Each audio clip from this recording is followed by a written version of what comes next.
નમસ્કાર મિત્રો, ગુજરાત ન્યૂઝમાં તમારું સ્વાગત છે। જાણીએ આજના સમાચાર। મિત્રો, ભાવનગર જિલ્લાના તળાજા પંથકના યુવાનને રખડતા ઢોરે અડફેટે લેતા સારવાર દરમિયાન મોત નીપજ્યું હતું।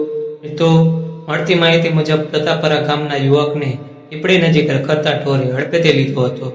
ચેતન બુધાભાઈ ભાલિયા બાઇક લઈને પીપળીથી ફેદરા જઈ રહ્યો હતો। મિત્રો, જેમાં યુવાનને ગંભીર ઇજાઓ થતા પંથક પ્રથમ ધંધુકા અને બાદ વધુ સારવાર માટે ભાવનગર ખસેડાયો હતો।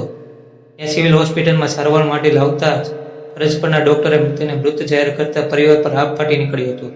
જુવાન જોધ દીકરો ગુમાવતા પરિવારે સરકાર પાસે સહાયની અપીલ કરી છે। ભાવનગર શહેર અને જિલ્લામાં રખડતા ઢોરના કારણે અનેક લોકો જીવ ગુમાવવાનો વારો આવ્યો છે।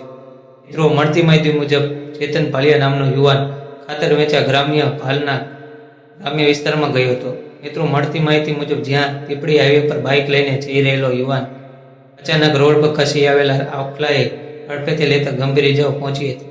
મિત્રો, આવી જ માહિતી માટે ચેનલને સબસ્ક્રાઇબ અને વિડીયોને લાઈક કરજો। મિત્રો, ધન્યવાદ।